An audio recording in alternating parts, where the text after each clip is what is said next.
नमस्कार, मैं नेहा और आप देख रहे हैं अभिजीत भारत। नागपुर में एक बार फिर से कृषि जगत का सबसे बड़ा आयोजन एग्रोविजन 2025 शुरू होने जा रहा है। 16वे ॲग्रोव्हिजन हे 21 ते 24 नोव्हेंबर राष्ट्रसंत तुकडोजी महाराज नागपूर विद्यापीठ याच्या कॅम्पसमध्ये याच्या मैदानावरती होणार आहे। आणि यावर्षी आपला जो मुख्य फोकस आहे तो आपण टेक्नॉलॉजीवरती ठेवलेला आहे। त्याच्यामध्ये यावर्षी आपल्या ज्या कार्यशाळा आहेत त्याच्यामधनं आपण एआयचा वापर करून उत्पादन कसं वाढवता येईल याच्याकरता विशेष भर देणार आहोत।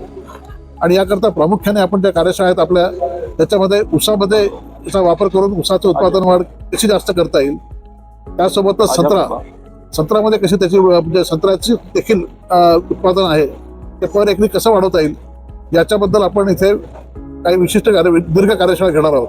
आपल्याकडे इथं त्यांना म्हणजे नैसर्गिक शेती कशी करावी, सेंद्रिय शेती कशी करावी, यासोबतच त्यांनी ज्याला ॲग्रोकेमिकल्स म्हणतो म्हणजे इन्सेक्टिसाइड पेस्टिसाइडचा नियंत्रित वापर कसा करावा याबद्दल देखील आपण त्यांना मार्गदर्शन करणार आहोत। तो ये थी एग्रोविजन 2025 की कुछ प्रमुख जानकारियां।